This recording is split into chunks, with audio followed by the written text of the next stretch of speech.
우리 갈라디아서 1장 11절 말씀 보시겠습니다.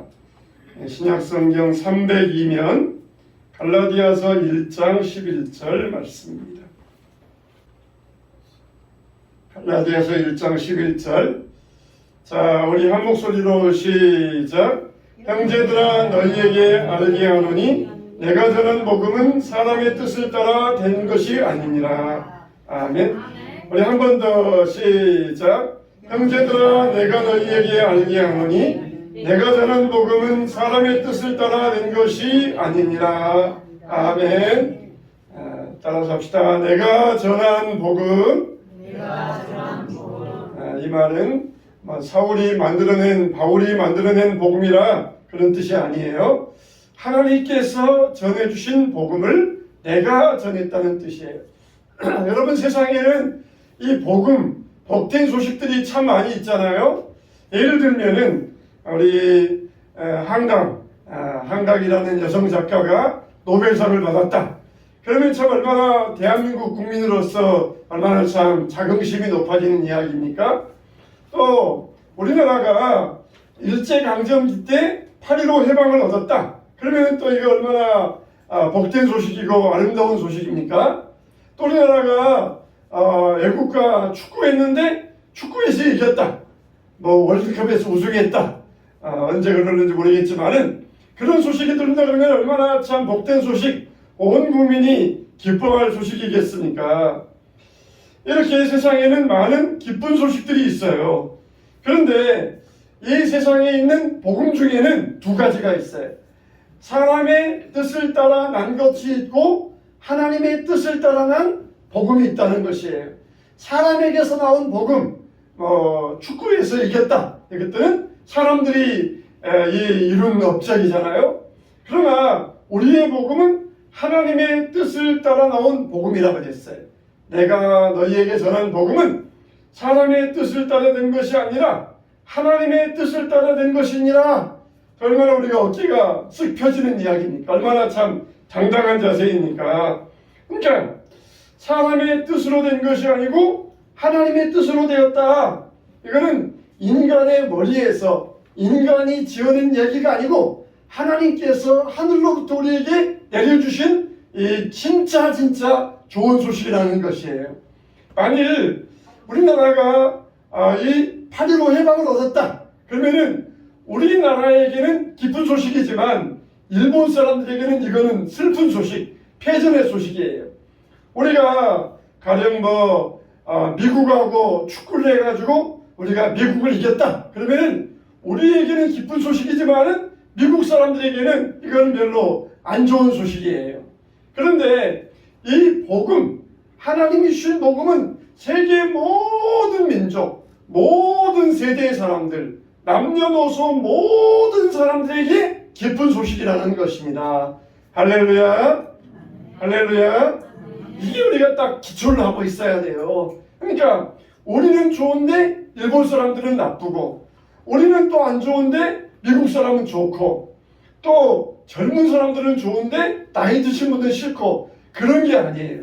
이거는 모든 시대, 모든 사람들, 남녀노소를 막론하고 모든 사람들에게 정말 이거는 아름다운 소식, 복된 소식이에요.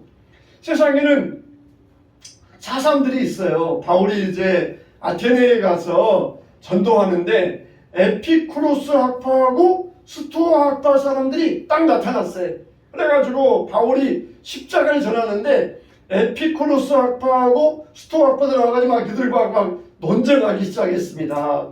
에피쿠로스 학파는 어떤 주장이냐 그러면은 세상에서 가장 좋은 것은 정신적인 쾌락이다. 정신적으로 이렇게 만족하면은 그게 제일 큰 행복이다. 물질적으로, 육체적으로 그런 쾌락은 가장 하급이고, 가장 좋은 것은 정신적인 쾌락, 지적인 만족, 이게 진짜 행복이다. 이게 에피쿠로스 학파의 주장이에요.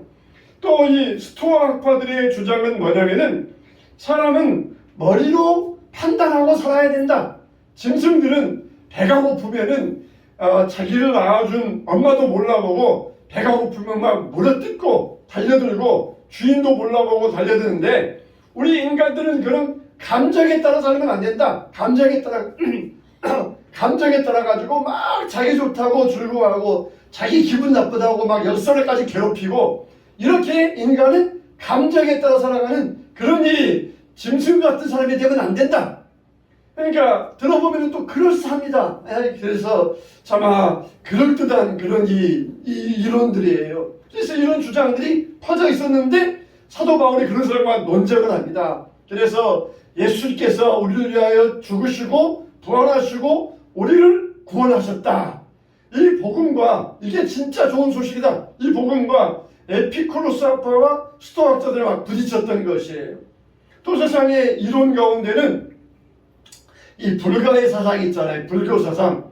원래 석가모니가 인도의 왕의 아들이었는데 어느 날 길가를 지나가다 보니까 아주 그냥 병들고 늙고 죽어가는 사람들이 길가에서 그렇게 죽어가고 있던 것이에요. 그래서 집에 돌아와가지고는 식음을 전폐하고 부인과도 잠자리 같이 아니하고 혼자 그냥 고민에 빠졌어요. 왜 사람들은 이렇게 늙고 병드는가? 왜 사람들이 이렇게 죽고 병에 고생하는가? 그게 왜 그럴까? 혼자 그냥 고민에 빠져가지고 출가했어요.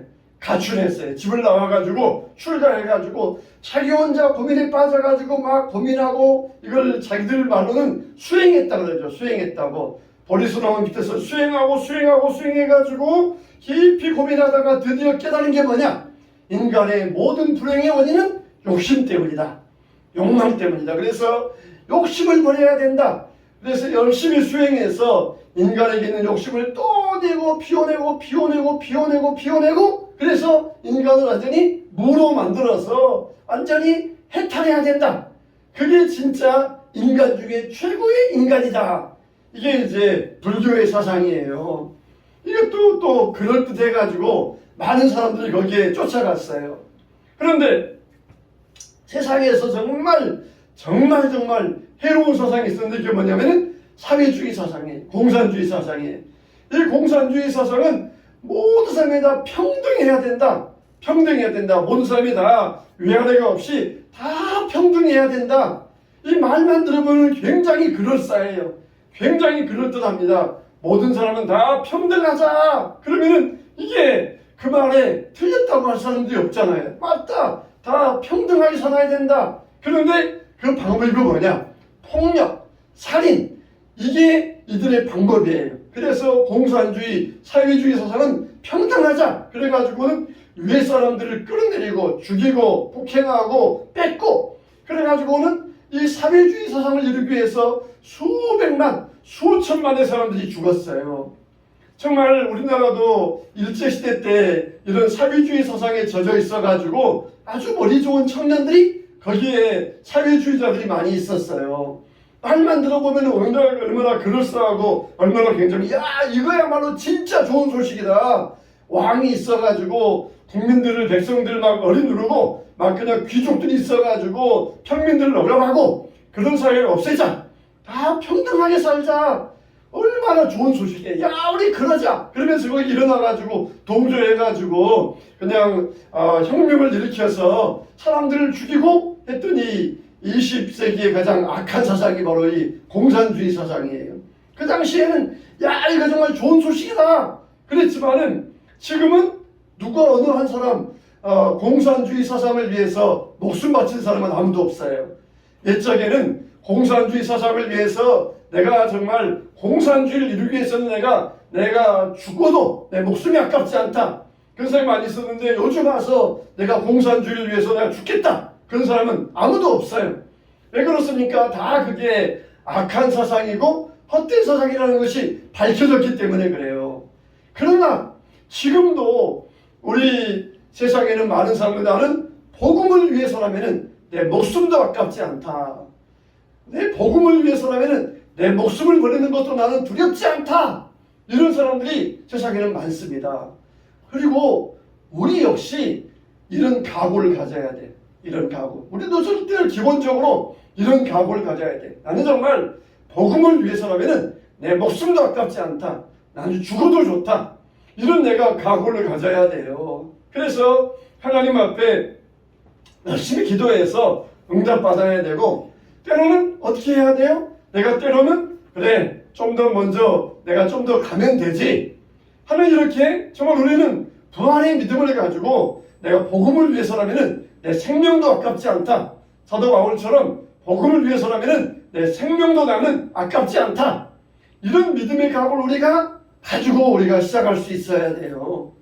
자, 이렇게 복음은 뭐라 그랬어요? 모든 사람들에게 기쁜 소식이라는 것이에요.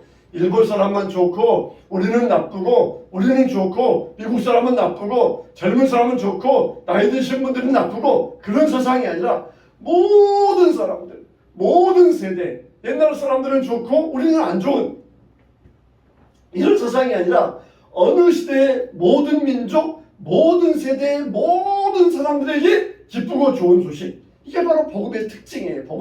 이게 복음이라는 것이에요. 자, 그래서 우리가 이 복음을 이야기할 때 세 가지 특징을 이야기합니다. 첫째로 이 복음은 뭐냐? 따라서 합시다. 계시로 되었다. 예, 이 복음은 뭐라고 그랬어요? 계시로 되었다는 것이에요.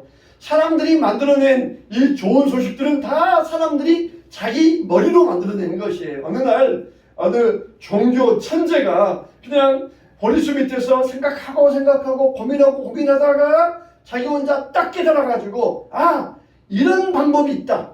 이런 방법으로 살면은 사람들이 더 행복할 수 있겠다. 이런 방법으로 살면은 모든 사람들이 다 평안할 수 있겠다. 그래서 이런 방법으로 살아보자. 자기들이 만들어내고 자기들이 고안한 방법이에요. 이게 인간들이 만들어낸 사상입니다. 그래서 공산주의 사상도 이 카를 막스가 이런 방법으로 한번 사회를 이루어보자. 그러면 모든 사람이 다 평등하게 살겠다. 이런 방법으로 국가를 만들어보자. 그랬는데 그 방법이 다 잘못된 방법이라는 게 100년도 안 지나서 밝혀지게 되었어요. 그런데 우리의 복음은 뭡니까? 나를 위하여 예수님께서 십자가에 죽으시고 나를 구원하시고 예수님 피로 나를 대속하여 주셨다. 이것을 믿으면은 우리는 구원받고 하나님의 백성이 되고 천국 가게 된다. 이게 얼마나 좋은 소식이에요. 얼마나 기쁜 소식. 이거는 인간의 머리로 만들어낸 게 아니라 어떻게 해요? 하나님께서 우리에게 계시로 알려주셨다는 것이에요. 그래서 우리가 이 복음을 깨닫기 위해서는 어떻게 해야 돼요? 열심히 우리가 하나님 설교 말씀 들어야 돼요. 그리고 무엇보다도 여러분들이 날마다 성경 말씀 열심히 읽어야 됩니다. 이것은 계시로 되어졌기 때문에 여러분들이 아무리 이것을 깊이 생각한다 그래서 깨달아지는 게 아니에요. 성경 말씀 읽으면서 성경 말씀 속에서 이 계시의 말씀을 깨달아야 돼요. 세상의 이론은 가령 이 진화론이나 아니면 어떤 사회적인 사회과학의 이론들, 이게 한 사람이 딱 주장하면은 그 밑에 제자들이 있어요. 제자들이 자기 스승의 말을 듣고 거기에다가 막 덧붙입니다. 덧붙여가지고 거기에다가 또 자기 새로운 이론을 주장을 해요. 그러면 또 다음 세대가 또 거기에 덧붙여가지고 자기 이론을 주장하고, 그러면서 자기 스승의 사상은 틀렸다. 내가 연구해보니까 내 말이 맞다. 그러면서 막 거기에다가 덧붙여가지고 새로운 이론을 만들어내서 그게 발전되어져 가는 게 세상의 철학이며 이론이에요.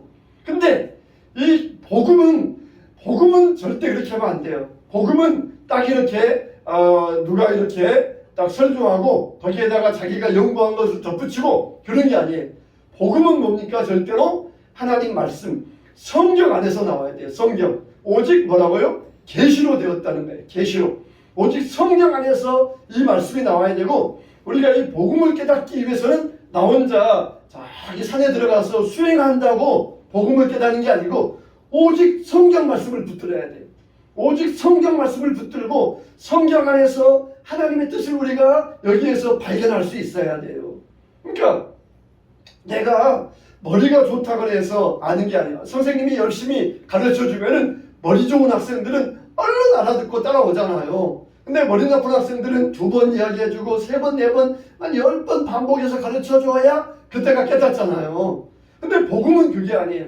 복음은 내가 머리 좋아야 깨닫는 게 아니고, 아무리 머리 좋은 사람도 예수님께서 너의 죄를 위하여 십자가에 죽으시고 부활하셨다. 아무리 머리 좋은 사람도 설명해줘도 못 깨달아요. 근데 머리 나쁜 사람들, 이 글씨도 못 읽는 사람들도 그걸 설명해주면은 얼른 깨닫는 그런 사람들이 있어요.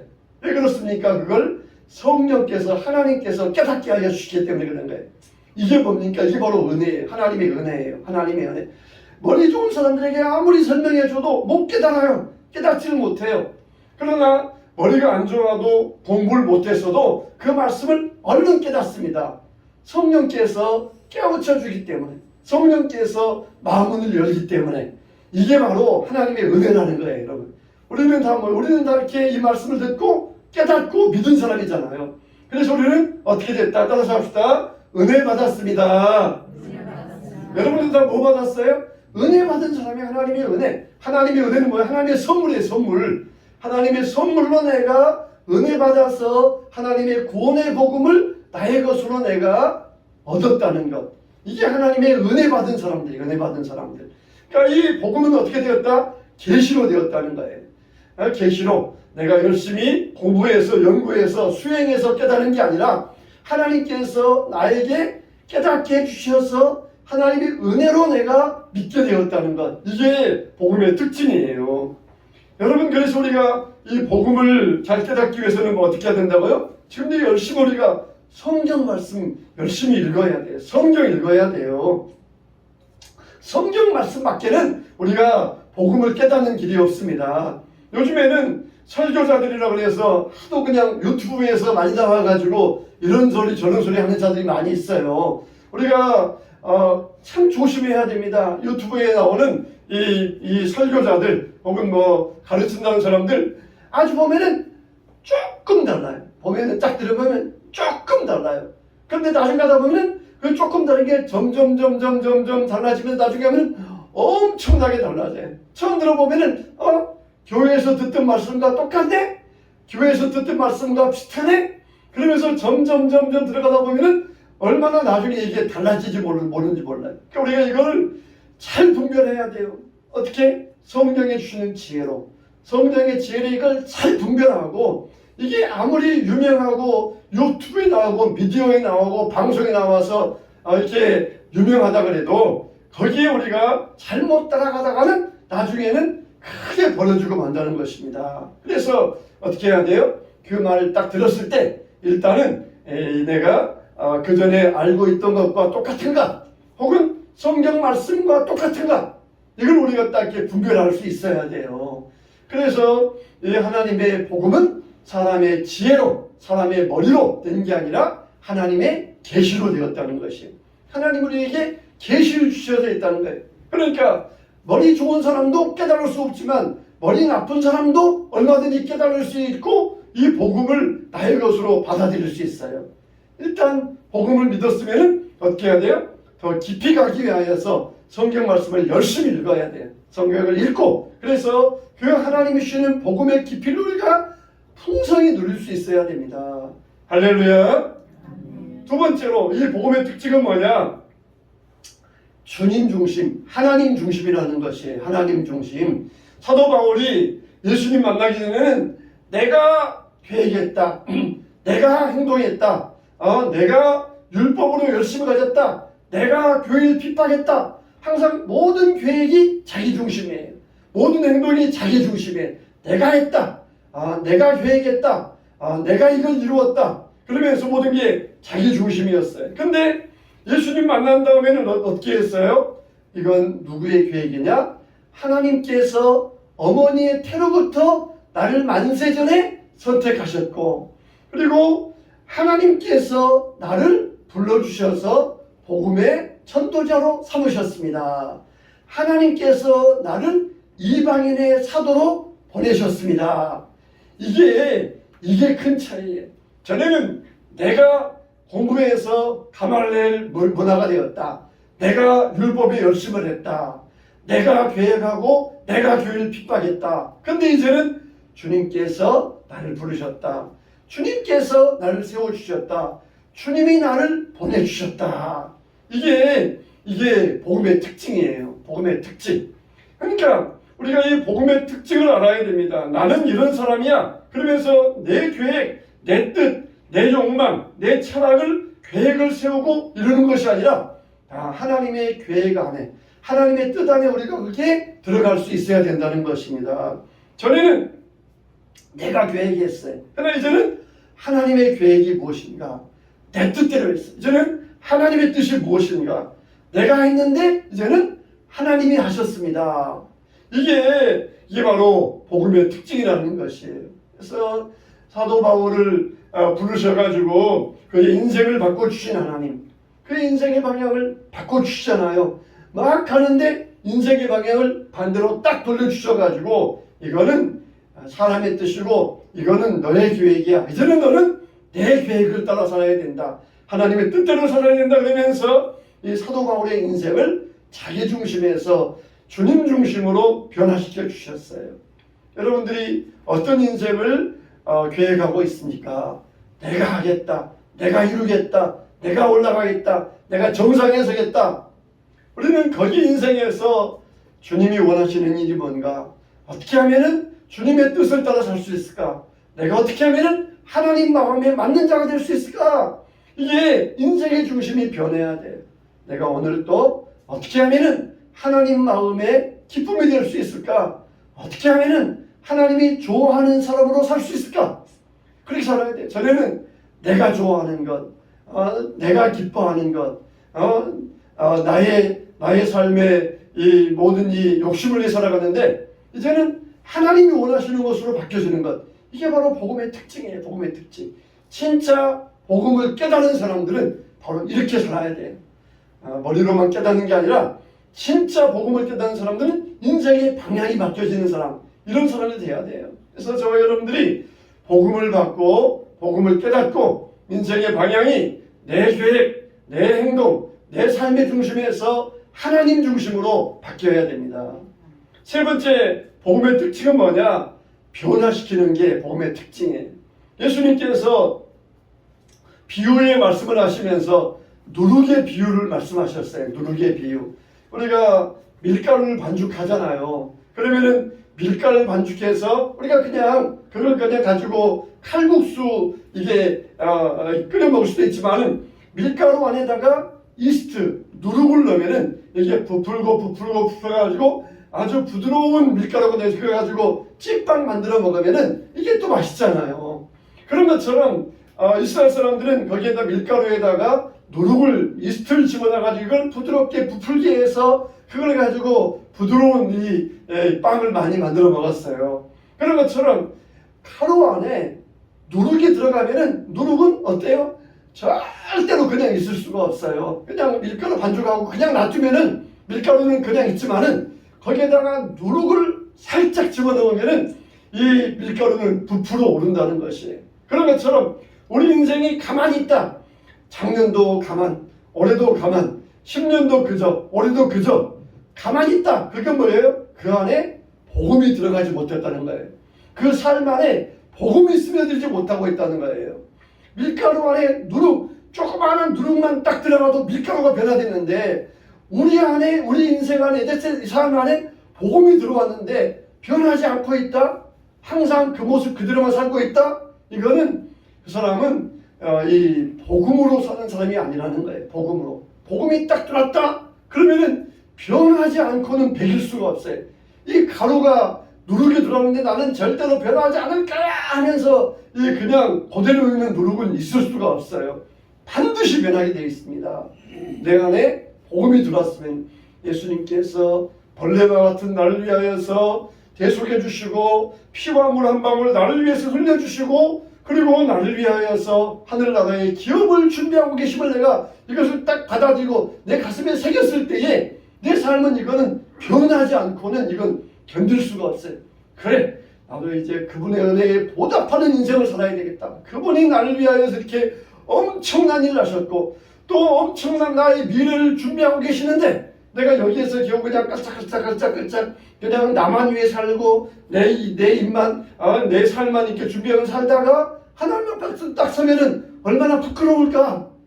너는 내가 준 인생을 뭘 하며 살았느냐. 그렇게 할 때 얼마나 그 앞에 부끄러울까. 그러면서 나를 위해서 죽으신 예수님, 나를 위해서 영원한 집을 예비신 예수님이라서 나는 이 땅 위에서 무엇을 위해 살아야 될까? 그래서 이게 변화되지 않을 수가 없다는 것이에요. 바울도 복음의 영광을 안 다음에 전에는 자기 영광을 위하여서 바리새인으로서 명예 세우기 위하여 길이 있지만은 이제는 명예 필요 없다. 이제는 내 인생에 여러 가지 이 권력도 필요 없다. 나는 오직 십자가를 위해 살겠다. 그러면서 그 인생이 오직 십자가만을 바라보면서 믿음의 목표를 가지고 나아갔던 것입니다. 참 우리가 주님을 만나지 못하면은 사람을 죽이는 사람이 될 수가 있어요. 비방하면서 사람 막 죽이고 말로 죽이고 그렇게 죽이는 사람이 있어요. 근데 주님을 만나면은 살리는 사람이 됩니다. 살려줘요. 그래서 복음으로 살려주고 그 사람을 세워주고 그 사람을 나보다 더 높게 여기며 그러면서 살리는 사람이 이게 바로 복음으로 변화된 사람이에요. 우리가 사람을 죽여서는 되겠습니까? 사람을 살려줘야 되잖아요. 칭찬하고 격려하고 위로하고 높여주면서 그 사람을 세워주고 살려줄 때에 어떻게 해요? 그래야 나도 살고 모두가 살 수가 있어요. 죽이면은 어때요? 나도 죽어요. 조그만 연못 안에 2마리 물고기가 있는데 좁다 그러면서 그 한 마리를 죽이면은 그 연못은 썩어버리면서 다 죽고 말아요. 우리 공동체의 모습이 그와 같습니다. 살려주어야 함께 살 수가 있어요. 그래서 복음은 어떻다고요? 변화의 능력이 있어요. 반드시 변화의 능력이 있어요. 가루 안에 누룩만 들어가도 바뀌어지는데 우리 인생 안에 복음이 들어왔는데 변하지 않고는 살 수가 없습니다. 얼굴 모습부터 말투부터 행동까지 우리 삶이 변화할 수밖에 없는 게 복음의 특징인 것입니다. 내가 너희에게 전한 복음은 오직 하나님께로부터 난 것이요 사람에게서 배운 것도 아니요 예수님의 계시로 말미암은 것이라. 그러면서 당당하게 얼마나 자신 있게 자존감을 가지고 이 복음을 당당하게 전하고 있습니까? 그래서 이 복음을 받은 자로서 이 복음을 열심히 이제 성경을 통하여서 또 깨닫고 하나님 말씀에 이제 그 은혜의 깊이를 알아가야 돼요.